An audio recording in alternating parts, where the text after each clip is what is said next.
Good afternoon, good evening, good morning, wherever you are.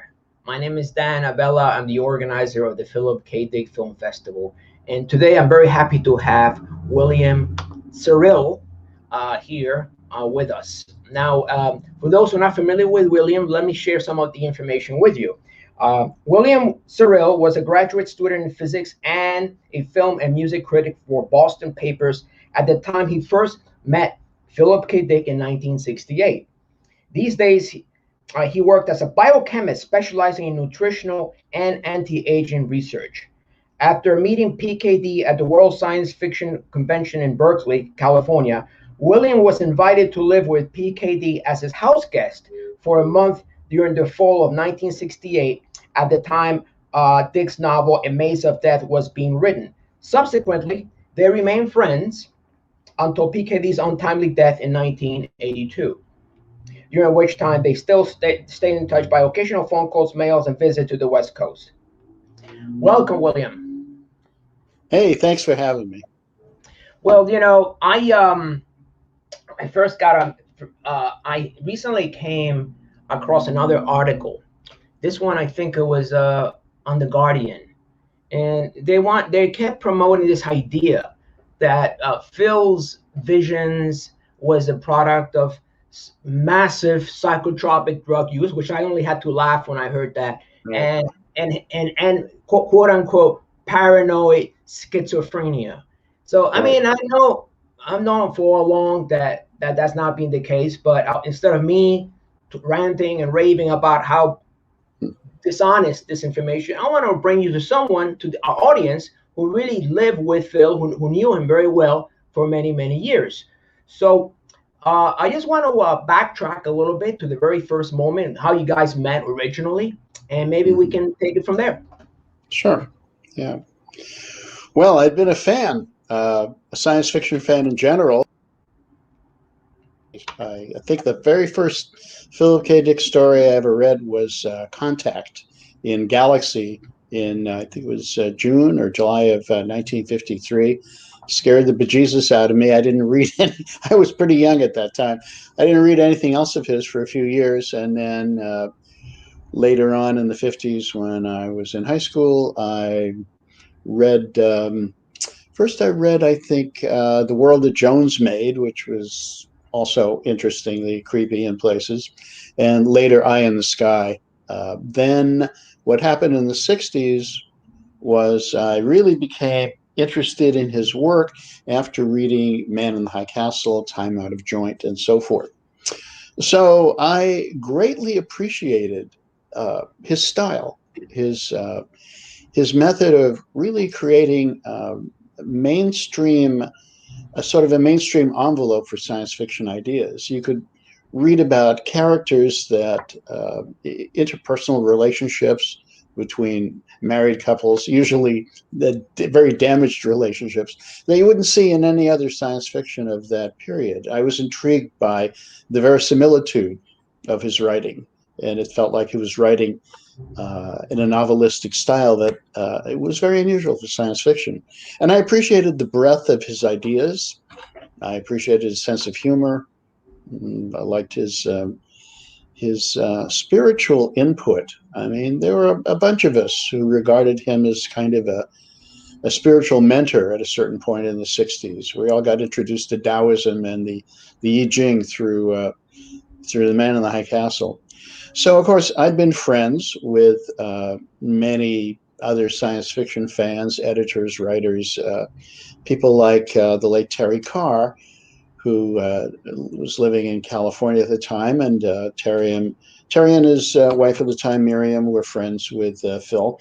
At one point in probably around 67 or thereabouts, I mentioned to Terry how much I admired Phil's work, and I wanted to write to him. And Terry said, he's totally approachable. He's just, he's another fan, and he hangs out with a lot of fans as well as being a writer. So I got his address, wrote him some notes. I wrote him about a 3-page letter that he really responded to, wrote back to me. And then in the summer of 1968, I was attending a summer institute in theoretical physics at the University of Colorado at Boulder, and I had a critical decision to make. I was either, when the summer institute was over, I was either going to hitchhike out to California to protest at the Democratic National Convention, or I was going to head to California and attend the World Science Fiction Convention. Well, I made the right choice, and my life changed as a result. If I'd gone to Chicago to protest, I would have had my head broken into. But instead, I went to California, wound up living with Phil Dick, and had my head broken into in a different way. So it was quite a revelatory experience that changed certain aspects of my life forever. I'm really glad I made that choice. Well, he certainly mentions you in the foreword to the Maze of Death as Right. as an inspiration for the work. And how did that came about? Well, you have to understand, it was we had like a month-long extended rap session or bull session, usually late at night after his wife Nancy had gone to bed. And Phil was a night owl anyway. He'd stay up till at least 1 or 2 in the morning. We stayed up talking for hours, and then I'd finally get tired to go to sleep. He'd stay up the rest of the night. We're working on manuscripts. Um, but we had just a very free-ranging discussion of philosophy, physics, spirituality, Taoism, you name it, Irish folk tales, uh, books that he loved, poetry that he liked. It covered everything. And both of us were, shall we say, interested in theology. For him, it was a more urgent concern in some sense. He really devoted himself to it. I was an interested observer with a deep appreciation for philosophy. So we'd get to talk a lot. We'd talk about uh, the kind of thing you would get in a stoned rap session with a roommate at Mm. college, except when neither of us was stoned. We weren't high on anything, no psychotropic drugs. We were just high on each other. And we would talk about let's invent a new theory of God, that kind of thing. It was play. There was no intention to create something broader than that. But yet, about some months, it must have been later that year in '68. Phil called me. I was living in I was living in Berkeley at that time, and later moved to San Francisco in early February of 1969. So we were in touch by phone when I wasn't visiting him at his place in San Rafael, California, and he told me, "Well, I've written this novel, A Maze of Death, in which I've incorporated some of the ideas that we talked about." Um, the philosophical, spiritual, Gnostic underpinnings of the theoretical background behind Maze of Death. Mm. And I said, wow, that's great. I look forward to reading the book. It didn't come out till 1970. And I think at that point I was back on the East Coast. And tell you the truth, the when I first read the book, I didn't like it Mm. because it looked like Phil had to write like crazy in order to support his various wives and children, and he wasn't getting paid that much in those days. He didn't become really famous and start developing a more substantial income until very late in his life. But he had to keep churning out books, and a lot of them were had ideas that were retreads. I thought Ubik was an almost perfect book, Mm. and I thought that Maze of Death was kind of like a cross between an Agatha Christie, in fact, her story, 10 Little Indians, I think it was, where you're trying to figure out who the murderer is by the last one standing. It was a cross between, it was a science fiction religious mystery novel that was kind of difficult to pigeonhole, that had elements in it from all his other books. There's some I Ching in it. There's the his religious speculations. There's an Ubik-like situation. I don't want to give any spoilers here, but everybody's either dead or they're hallucinating a shared reality, which you see again and again in his stories and Eye in the Sky as well, and in other other books of his. So I didn't like it that much. It took me a while to appreciate it, and I like it a bit better now than I did back in those days. But it was it wasn't primo material, and I think Jonathan Lethem published it together with the first tier books in his Library of America series of Dick's novels, and I think it was more, to me, it was more second tier. It's some good material in it. His description of an acid trip was, which apparently was authentic, Right. was quite impressive, and so I've had mixed feelings about it. But the actual, I took a look at his notes, which were preserved in some archive, about the foundation of the religion that he described in Amazing Death, and I couldn't see much relationship between that and what we originally had talked about. So he'd been writing the book before I arrived. He continued writing it after. He must have turned out the whole thing in a couple of months, and I appreciate the fact that he thinks I contributed to some extent to it. What was wonderful for me was just the give and take, the conversation of scintillating ideas. I think it was when I was interviewed by Lawrence Sutin in the early '80s for his book Divine Invasions, biography of Philip K. Dick. I basically said that Phil did all the talking and my contribution was minimal, which is not quite accurate. I was having an uncharacteristic fit of modesty at the time. It was more, he knew a lot more than I did, but we would engage in a constant dialogue and interchange that would help illuminate things for both of us. So, although he was the idea man, I kept asking him questions and helping to shape his thought in some fashion. One thing about his writing in Ubik and some of the other works is this almost as stream of consciousness aspect. I remember when I first started reading Ubik, after the 10th page, my mind was already feeling a little bit disjointed. So I was Mm. wondering to myself, I'm used to reading science fiction, so I started reading the words themselves, and I realized that sometimes the words don't each individually don't make sense, but from a larger perspective, they kind of impact my psychological frame of mind. Was that part of his idea?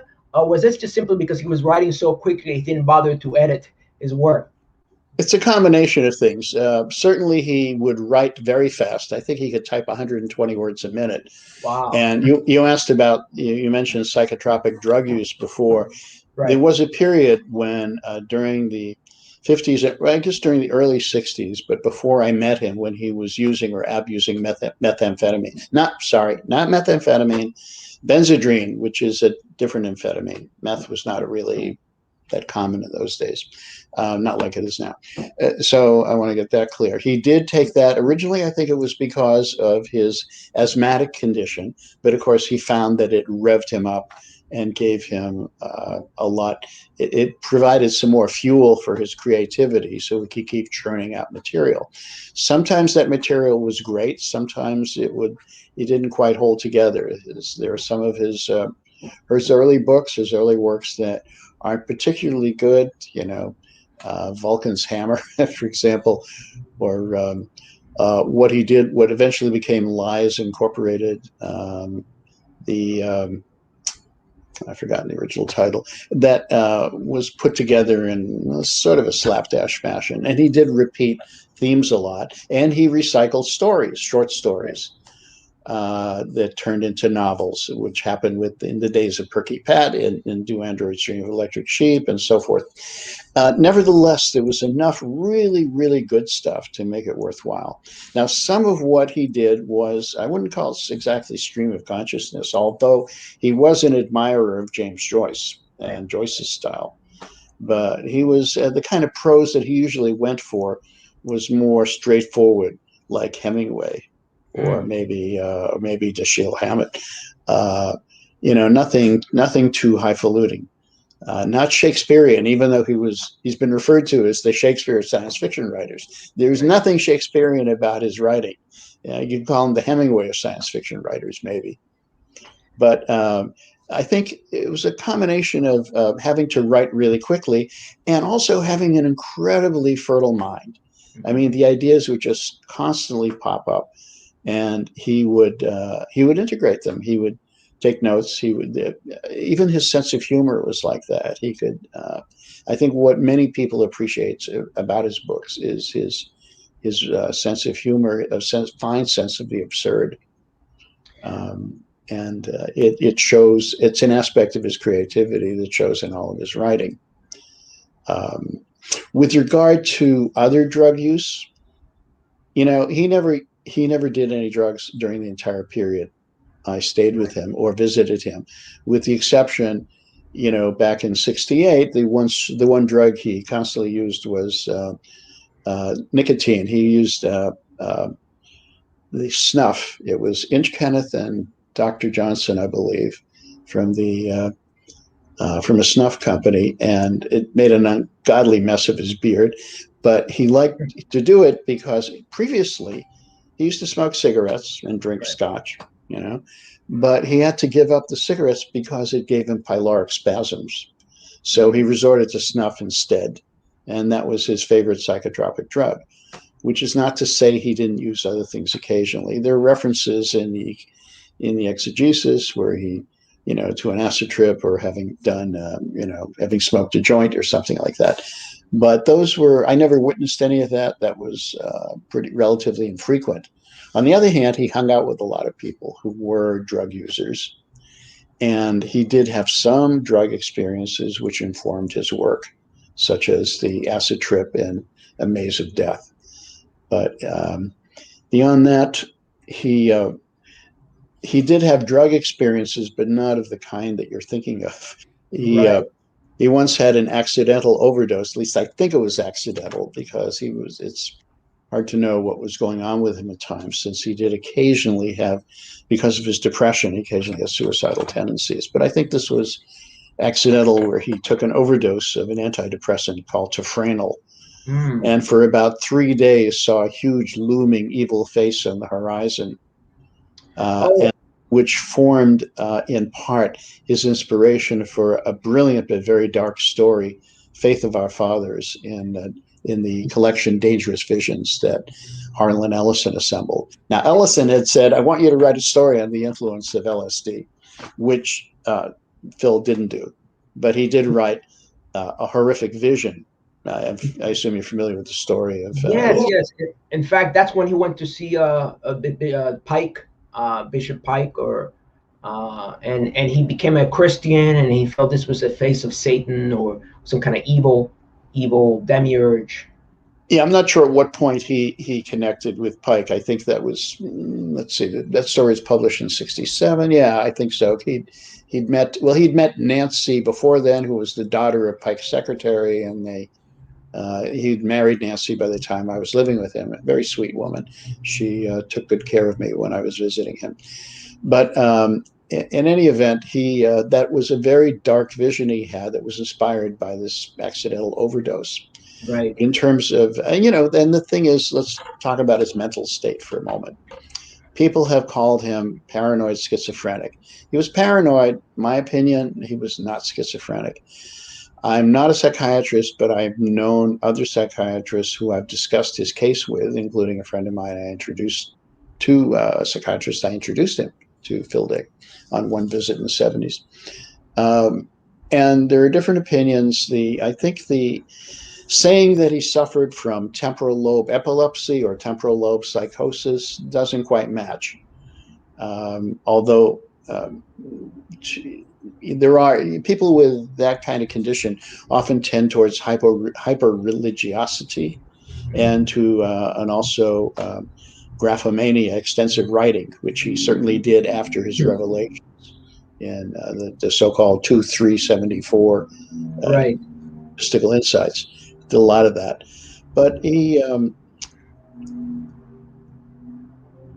his his mysticism didn't just depend on drug experiences. He was sort of born with it, a philosophical. Right. Introverted guy. Well, he could be an extrovert too. That was the funny thing. He could switch from being, just enormously engaging in the life of the party to being very withdrawn, agoraphobic, and so forth.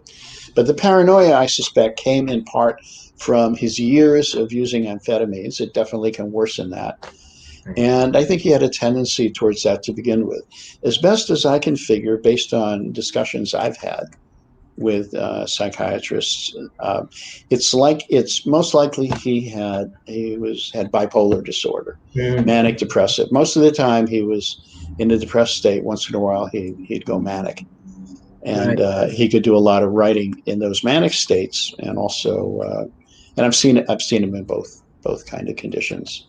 Um, the only question that remains is whether he was manic. You can have manic depressive tendency and be highly neurotic, or you can be manic depressive. You can have manic depressive psychosis. The only question is, was he psychotic or not? There's no one who can answer that question now because he'd have to be given an exam. However, based on what I know of him, of the my conversations with other psychiatrists, my conclusion is that it's most likely he was severely neurotic, but not psychotic. But anybody can have a brief psychotic break and then go back to some form of normalcy.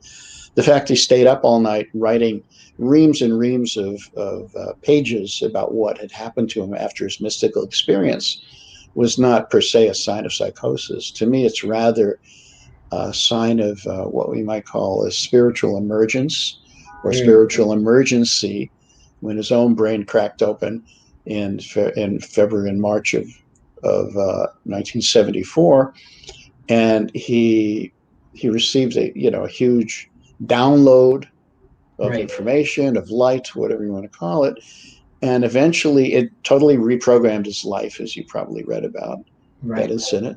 And what happened after that, it gradually faded off, but he always sought to recapture the essence of that experience.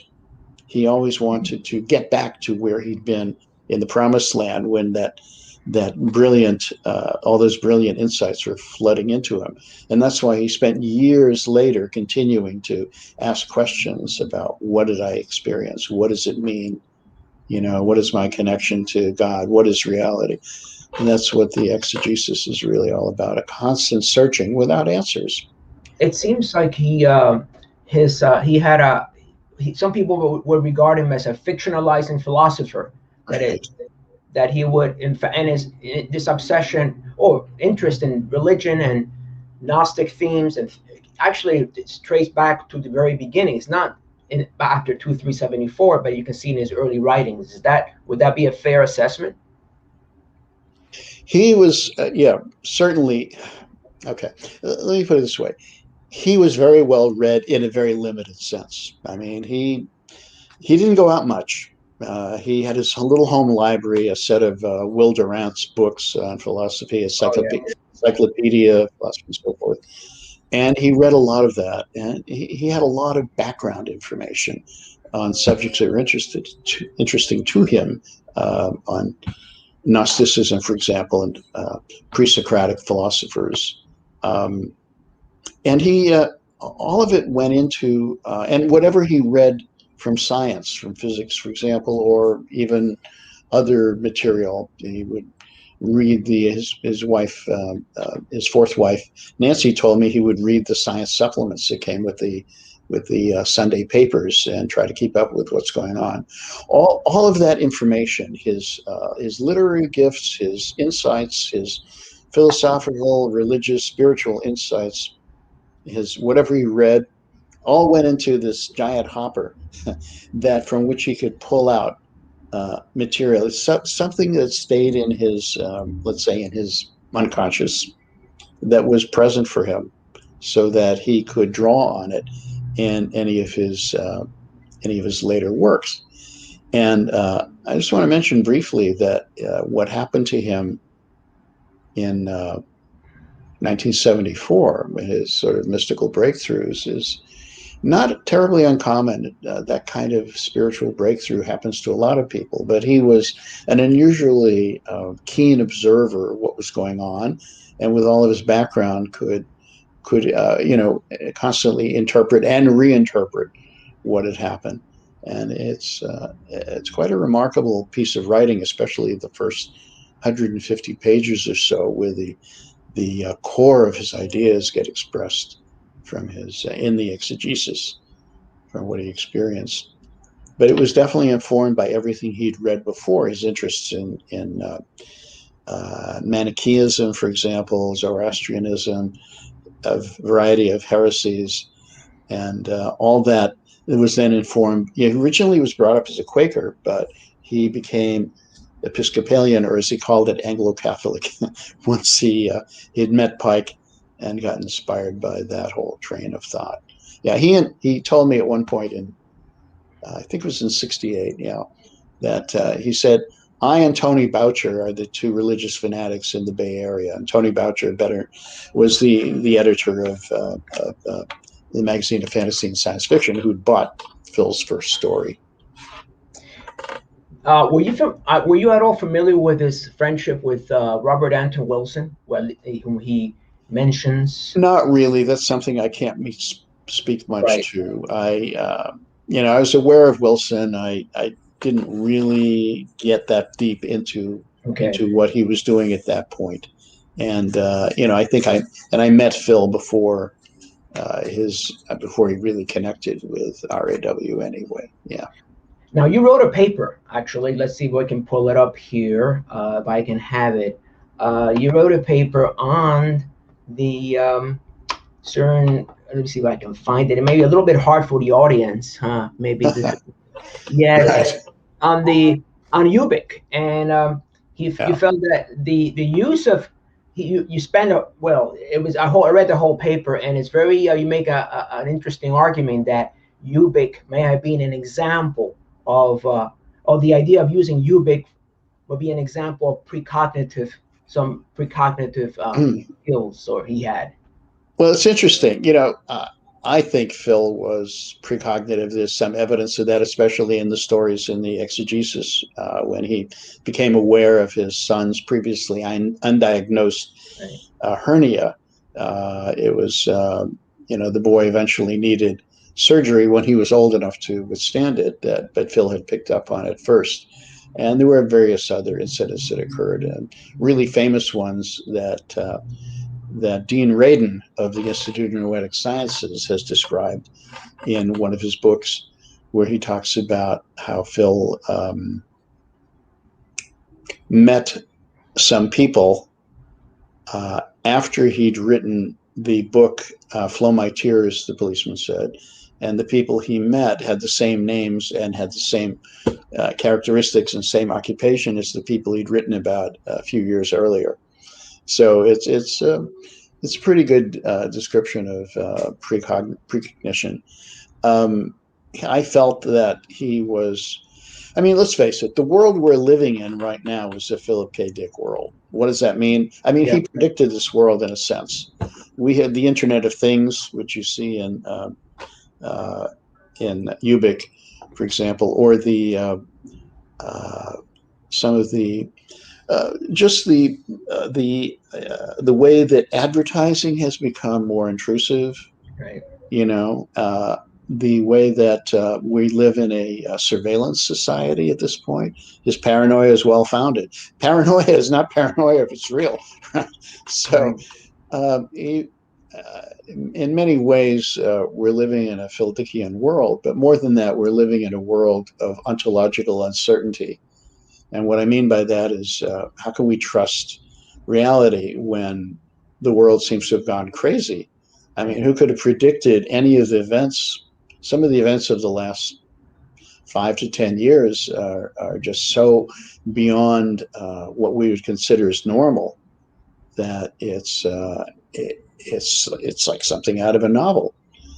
And the changes that are hitting the planet are accelerating. There's increasing ferment, there's increasing change, whether on a personal or a planetary level. People are going through a lot of changes, and he was predicting this years ago. Yeah. Whether it even mentioned Even in his book, Three Stigmata Palmer Eldritch, he has global warming, with the temperature outside is too hot to bear without special precautions. So, he covered it all. Now, you could say that, okay, any science fiction writer can do that. You throw enough darts at a board, eventually a couple will stick. And yet there's something unique about his vision that Yes. seems to specifically apply to our present era, which is one reason why he's so popular right now, because he speaks to people who feel dislocated, who feel alienated from the general trend of society, who wonder what the hell is going on. And he always spoke to people who were disaffected or alienated, who were outsiders in a sense, whether psychologically damaged or damaged in some other fashion by the nature of society itself. So to that extent, he's I call him Saint Phil, in the same sense in which Jean-Paul Sartre referred to Genet as Saint Genet. It's there is something. I have this vision of this incredibly flawed man, because he was no saint by the conventional understanding, but he persevered. Right. He worked through his stuff. He grew. He developed physically. He developed spiritually, emotionally, and it's unfortunate we can't see what he might have turned into because he died at such a young age. And I consider, at this point in my life, was it 53 when he died? That's pretty good. Um, but what more can I say about that? He had a lot of flaws. He was very human, and he had a lot of wonderful things about him. He could be extremely warm. He could also be alienating, and he could be very kind. I think what drew him to me first was his compassion that he evinced in his writing. He talked about caritas, which is the Latin word for faith, hope, and charity in the Bible. It's caritas really means charity or care. It doesn't mean charity so much; it means caring. And Phil really cared for other people, and that compassion is what drove him. Compassion for others less fortunate than he was. He gave away money when he had it. That compassion for understanding others was his most redeeming quality, and it was an important quality for him because it so plays such an important role in all of his books. I mean, the difference between an android and a human being, in theory, is their capacity for empathy. In reality, in Do Androids Dream of Electric Sheep, you see that some of the androids are more compassionate than some of the humans, which is a really interesting twist. But he claimed that. Yeah, go ahead. Yeah, he had. You mentioned earlier that in our talk that he had a rock and roll singer in mind for the movie. All right. Yeah. Phil liked a lot of female singers at that point. Crystal Gale, anyone who was dark haired, his constant pursuit of the dark haired girl. But he was particularly taken with Grace Slick of the Jefferson Airplane back in the late 60s. And he'd wanted her to play the part of Rachel Rosen in Androids. And he'd written the film treatment for that film, his version of it. And so when I was visiting Los Angeles, I was a writer at that point. I settled in San Francisco and in Berkeley for over a year, and was writing for an underground paper as well as for a paper back home in Boston. I gave up the physics for a while until I returned back home to finish my thesis. But in any event, I'd gone down to Los Angeles in October of 1969, about a year after I'd first met Phil, and I brought with me a copy of his film treatment for Do Androids Dream of Electric Sheep, and gave it to Grace Slick. I met her at her motel a few days before the concert, and then attended the concert at the at the Forum in LA on Halloween. And she was definitely interested. She the group was kind of science fictional. They already had some stories, some songs that were based on stories. There was a story by John Wyndham that they'd turned into the airplane had turned into a song. So she was up for it, but nothing ever happened with the idea because the film remained in development hell for about 13 years more. It was in the hands of a guy named Herb Jaffe. And it wasn't until Ridley Scott got hold of it that the film could be made. And at that point, it was they needed someone else other than Grace Slick to play the role. But it was fun meeting her and seeing her response to it. Also, I went to a party with the airplane and various members of the rock and roll establishment. Some members of the Rolling Stones were there. The Eric Burden of the Animals, and some members of the airplane. And at one point, Grace Slick stripped off all her clothes and went swimming in a lighted pool, went skinny dipping. When I told Phil about it, he was agog. I'm sure. I'm sure he wished he were there to witness that, since he had such a crush on her. You actually contributed. You helped Phil a little bit with the Scanner Darkly as well, I understand. Yeah, that was interesting. So Phil had written a book when he wrote Scanner, which is a very powerful book, and I think one of the best films that's ever been made out of it. One of his books was Richard Linklater's film of Scanner. Uh, the Phil wanted to promote it as mainstream in some fashion, and so he told Doubleday that he knew various authors that he could get a publication blurb for, somebody who would read the book and then comment, oh, this is, some mainstream novelist who would read it and say, this is great.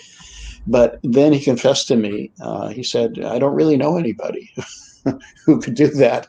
Can you help?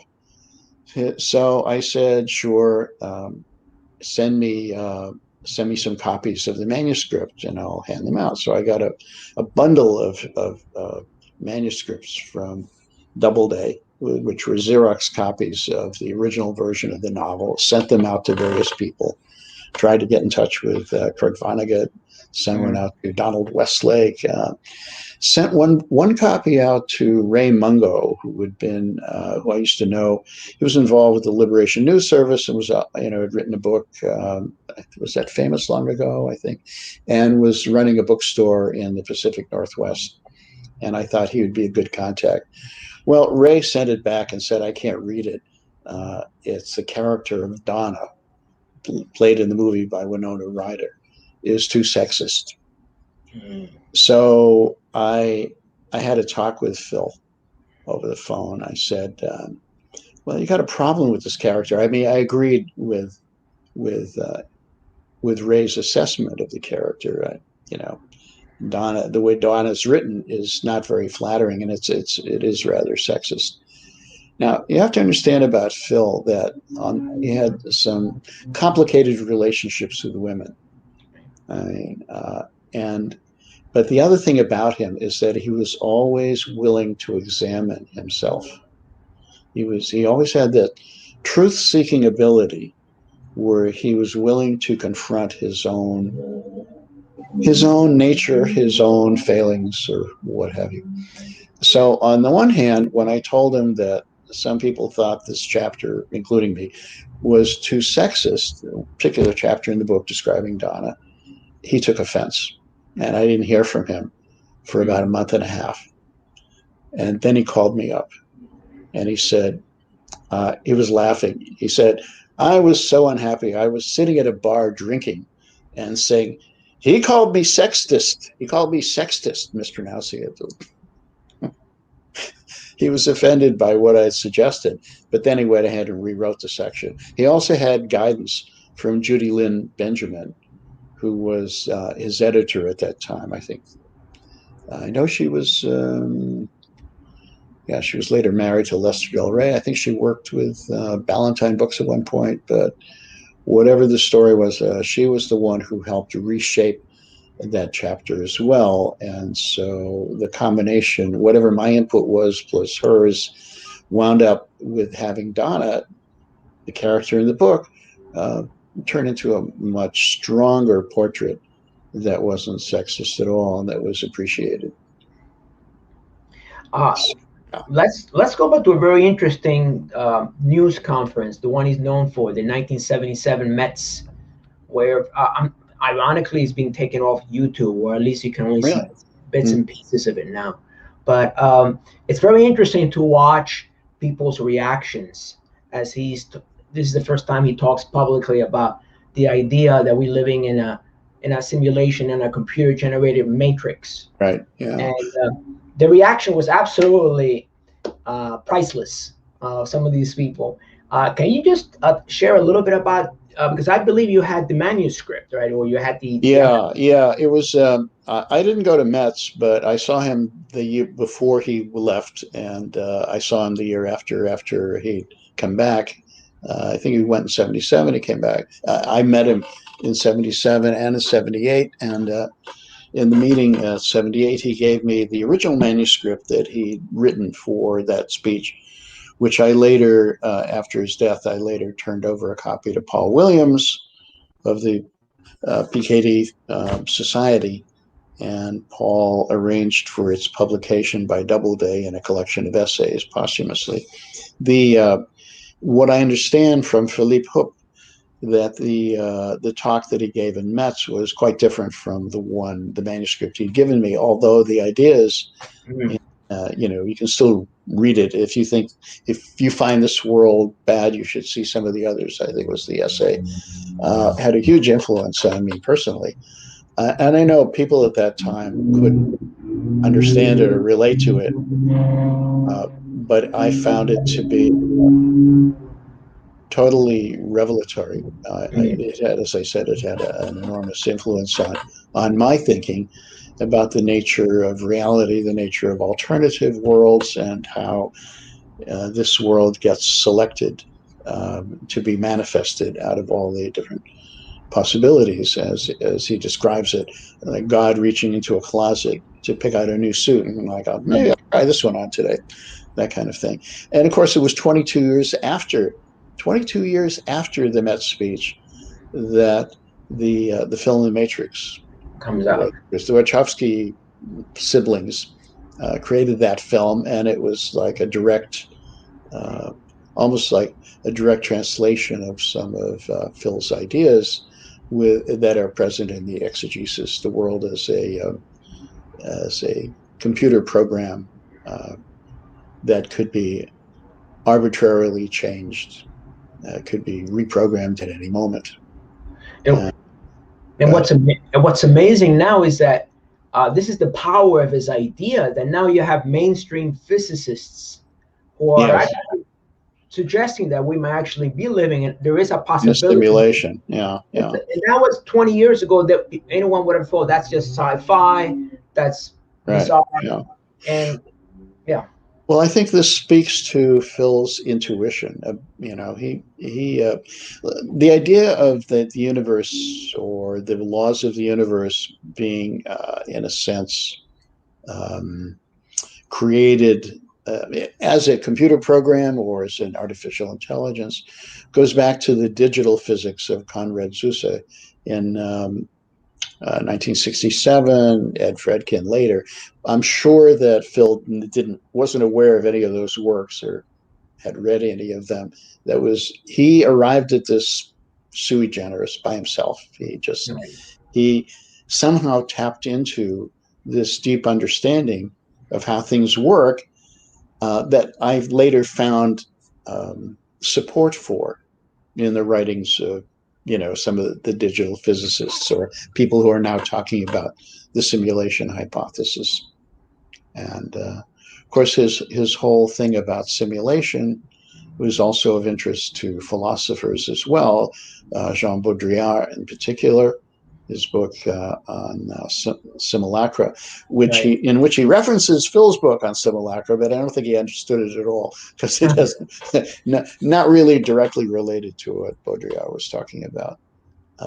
But the whole notion, I mean, the most to me, the most prescient aspect or precognitive aspect, whatever you want to call it, of Phil's understanding is that how much of the world that we live in, never mind being created as a computer simulation, how much of the world we're living in is a simulation, is fake, whether Right. it's the news we read, the television we watch, the newspapers we fed, everybody. And in today, it's possible to create simulations of even on video of people Right. talking that are totally made up The fake and that video. look completely real. So we're now at a point where how can we possibly tell what's real or what's not? As I alluded to before, it's an ontological crisis, and he foresaw that, which is remarkable. And and he talks about the black iron prison. Yeah. This and I feel more than ever that we, in a way, the whole culture, culturally, we seem to be living in this black iron prison, referring to disinformation, simulations, and confusion, which a lot of people just don't know. So, in his opinion, knowing him, uh, what was the way out of it? Was there a way? Empathy or compassion? What were his thoughts on breaking out of that? Well, he Uh, had a specifically spiritual vision, and that was that the Black Iron Prison was associated. I mean, in his mind, it seems almost quaint now, but in his mind, he associated the Black Iron Prison with the Empire of Rome, which right. the empire never ended. His famous quote, which was ongoing up until the Watergate situation, in which Nixon was eventually forced to give up the presidency, and according to Phil, then real time began again at that point. I don't know about that. I I think it's you know Nixon was not exactly, even though his initials are RMN, which you can pronounce Ariman, who's the uh, the force of darkness in the dualistic worldview, Ahura Mazda Right. versus Ahriman, which Phil was very much in tune with in his um, in one of his early novels. He wrote about a world like that. But it's not just that Nixon embodied some kind of evil. I think to Phil it was that he embodied a conspiracy. There was the Mm. paranoid. Again, my paranoia is real. There is a conspiracy, right? and Right. that uh, and that he saw the possibility for radical freedom after after the truth had been exposed. In reality, we've had to slog through many more years of creating additional falsehoods, and Right. we're waiting for yet a further break out of the black iron prison that we're deeply enmeshed in. Did But did did Phil? What were Phil's thoughts on the Kennedy assassination? Did he feel it was a part of a larger cabal of assassins, or it was just a CIA-driven initiative, or was it just I'm not positive about that. I'd have to go look at some of my sources. I know that let's see, I think he ended his relationship with Anne around that time, before or after. I don't know. I do know that he was pretty nuts during the period afterwards, around 64, 64, 65. He was doing a lot of amphetamines, running around with guns, and with his buddy J.K. Newcomb.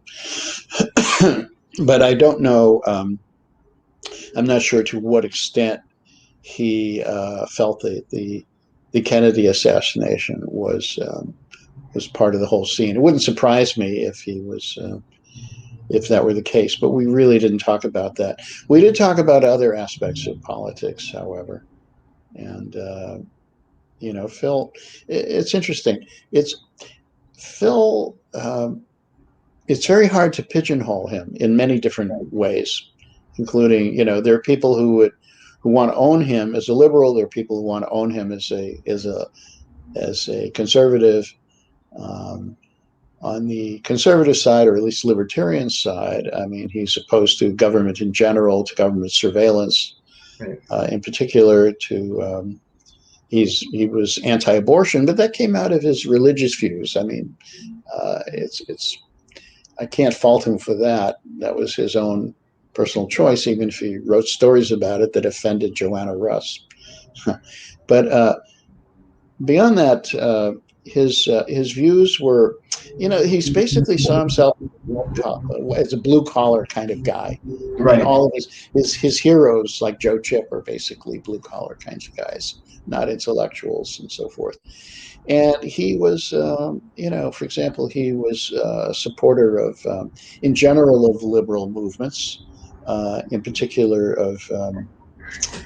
He was greatly interested in Dorothy Day's socialist workers movement. Mm. It was a Catholic workers movement, I believe, Yeah. where she combined social concern with religious concern. That was an influence on him. He famously signed when a group of conservative authors published an ad saying, "We support the Vietnam War," a group of more liberal authors came out with a separate ad saying, "We are opposed to the Vietnam War." He was in that signed up in that second list. Um, and he also refused to pay his taxes to the Mm. IRS because he didn't want it to support the war, at which point the IRS seized his car, which didn't help any. So generally he was liberal, but you could say it was liberal on many social issues, not about abortion, but definitely otherwise deeply concerned about government control and intrusion. And that probably goes back to the early 50s when he and his wife Cleo were approached by the FBI and asked to attend the University of New Mexico and spy on other students. And that was his second wife. Um, and from that point on, he had a deep suspicion of the FBI in general and of government interference in So, particular. Yeah. so what he classify, what you say was in the classic original sense of libertarian, not in the way it's viewed today, not today's libertarians, but in the more original sense. I would say so. There's a really interesting interview with him that was done late in his life, in which he talked about some of his political views, and in which he said that he believed that the Civil War was wrongly conducted, that it would have been better if the South had gone their own way. I mean, you can argue about that, but he felt that states' rights had some importance. So is that a classic libertarian position? Mm. Probably. Um, but as far as that goes, I don't think he thought through far enough about the consequences Right. of what would have happened had the South been allowed to peacefully separate from the Union. He did acknowledge it would lead to that things might be difficult for blacks at first, but eventually it might get better. But more than that, the South would have been a natural ally for the Germans in World War II, and then the whole story of Man in the High Castle comes to mind. It would have been a very different outcome if that had happened. So maybe it was just as well that some of Phil's visions didn't happen the way they did, or we might all be speaking Deutsch. It's but so you can uh, call him a libertarian, a liberal libertarian, and maybe Right. covers Well, it. it's interesting. The Man in the High Castle, as opposed to the movie series, kind of like ends abruptly without. And I understand that Phil, after a while, just felt revolted by having to really keep on recreating this alternative reality where Nazis run basically Mm. America and Europe.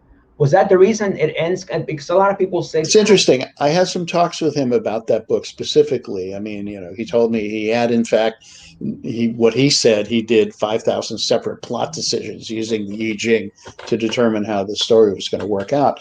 But I did mention that there were some parts of it, particularly the book, within the book, The Grasshopper Lies Heavy, I thought were relatively hastily written or poorly written compared to the rest of the book. And he acknowledged that he'd had to make some changes and also that the order of the ending, the order of the chapters had been rearranged. And I think I don't mind the fact that it seems to just stop, but it seems like a more natural progression might have been Right. leading up to the moment that Juliana visits the man in the high castle himself. It's a more logical ending after that point. Either way, it kind of stops short. But I love the book no matter what. I can't tell you how many. Absolutely. These 5,000 plot lines, how did he decide which one to go with? Was it his use of the I Ching? Is that he would Yeah, use it? yeah, he would toss the coins, and I witnessed him doing a lot of consulting the I Ching while I was there, and on all kinds of questions. But he claimed he made that many plot decisions. Paul Williams kind of doubted that it was that many, but it was an exaggeration. He was pretty good at exaggerating at times, Right. or let's say expanding reality. His version of what reality was. His third wife and Dick said that he used to lie all the time, but on the other hand, some of the most outrageous stories that he told turn out to be true, and he would just lie about inconsequential things as well. I attribute that to the enormous creativity of this guy. It's almost like he lived in multiple alternate realities at once because he was constantly creating different perspectives on them. Most famously, when his home at 707 Hacienda Way was broken into by forces unknown. Mm. And his safe blown apart around 19 after in the early 70s. Um, and he came up with like 5 different theories about who had done it, including one theory that he'd done it himself. you know, it could be. I mean, it's there. Nobody Well, nobody really knows. he certainly falls in the tradition of a lot of highly creative artists who create this world and step into it, and sometimes Yeah, yeah, lose. yeah, yeah. I will say that. And let me mention, if I don't know if we've got time, I'll mention something else too. Sure. I've looked closely at his personality profile, and something I'm planning on writing a paper about. I've talked about it occasionally. The source of his creativity, as I said, he didn't have temporal lobe epilepsy or temporal lobe psychosis. He wasn't crazy in my estimation, but he had a quality that I call temporal lobe lability. That's a Mm. term the neuroscientist Michael Persinger came up with, and others, not just Persinger. But the idea is that people like this can be deeply spiritual or religious people, advanced meditators, and so forth. They can go into these, have paranormal experiences, and so forth. And it's that most electrically labile part of the brain, the temporal lobes, get excited. At the far end of the spectrum, you see temporal lobe epilepsy or psychosis. But you can have relatively normal people who just happen to be spiritually devout or advanced meditators who can have those kinds of experience. This is the awareness of a numinous presence around them, which he frequently had, or all kinds of events of that sort. That there's an overlap among 4 different psychological traits that are characteristic of people with paranormal beliefs. One of them is temporal lobe epilepsy. One of them is schizotypy, which, again, at the far end of schizotypy is schizophrenia. He wasn't schizophrenic, but he did have some schizotypal characteristics. He could typically more of an introverted form. And people like that tend to be extremely creative. Mm. Likewise, there's a connection between his depression or his possibly mania and depression, again, with creativity, but also with the phenomenon of transliminality, which has to do with crossing boundaries. Right. And that would mean material coming from the environment or from his deep subconscious or deep unconscious would get expressed into consciousness. That's why when he got triggered off by whatever happened to him during his spiritual revelations, he could draw on this unconscious wealth of material he'd studied for years, and it all suddenly fit together and made sense for him. And then the fourth one was apophenia, which is the ability to derive meaning from random events. And anybody who uses the I Ching is doing that, or anybody who picks up information from the cosmos in that fashion. So these four overlapping traits they fit him like a glove. And it's very typical of people who claim to have paranormal experiences or mystical experiences, and people who tend to be very creative. And I think that goes to the heart of his situation, that he was an intensely creative individual Right. with this background. The paranoia came along for the ride with the rest of it. The essence was the creativity. And that's what we most value Phil Dick for. Right. It's that Right. wild creativity, that tremendous vision that still has resonance today.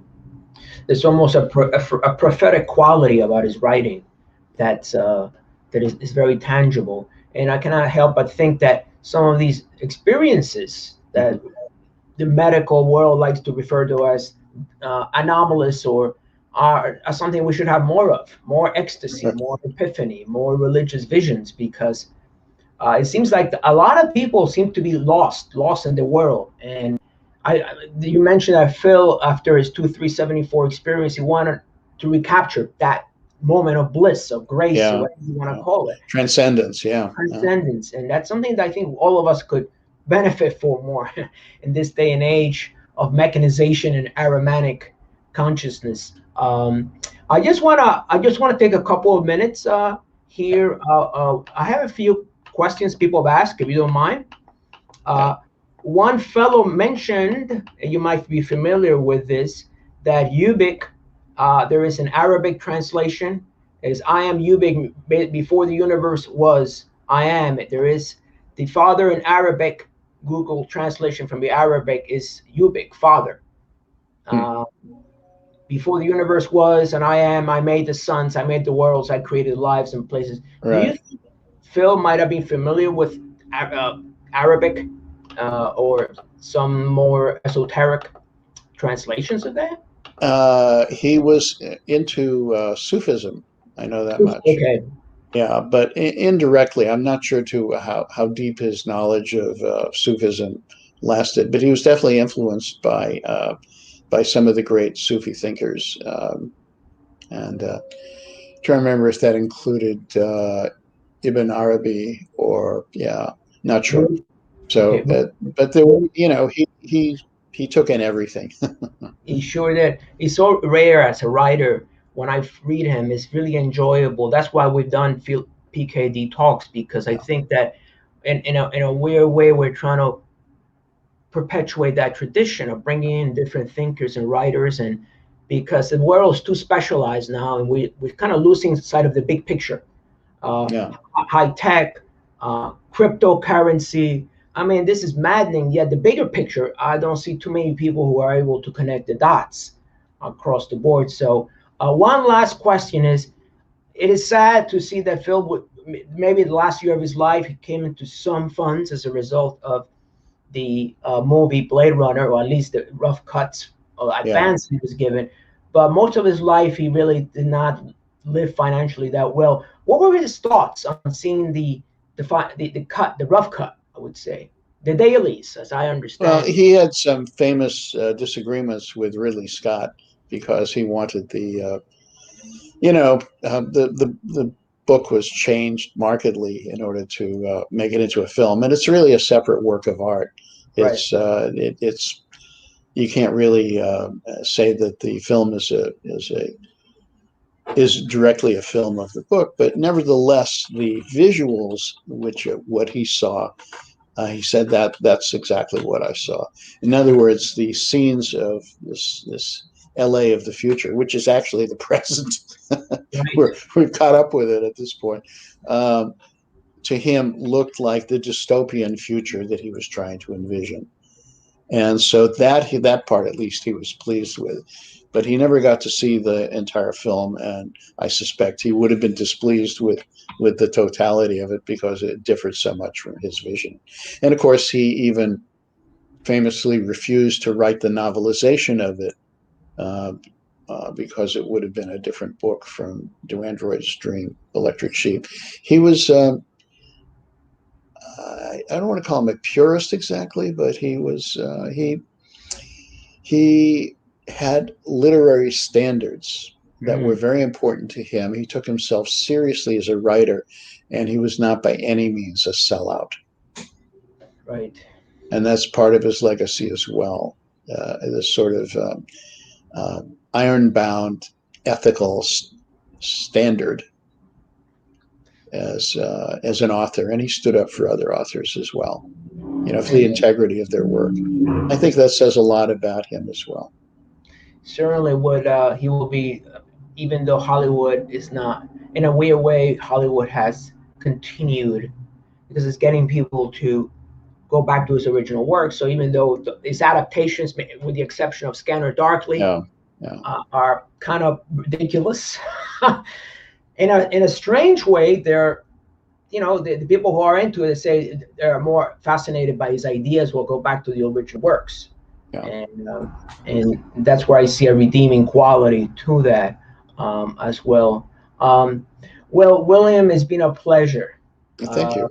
I think people who've seen this, and will definitely include any information on the bottom here of the talk, but it's been great. I think a lot of people hopefully will dispel some ideas who this Philip K. Dick guy is, because a lot of people will say, even though he's known in France, when I've done the festivals there, people are familiar, and in Eastern Europe, like Poland, we did 2 festivals in Poland, and they know him. They were well attended. So yeah. But thank you again for your time and for sharing. I think it's great. I think Phil, wherever he is, he's looking down kindly on us. Thank you. I miss him. Yes, we'll thank you again, and we'll stay in touch, and we'll definitely let's do another one maybe in the fall. All right, take care. Thanks. Nice to talk to you. Bye-bye.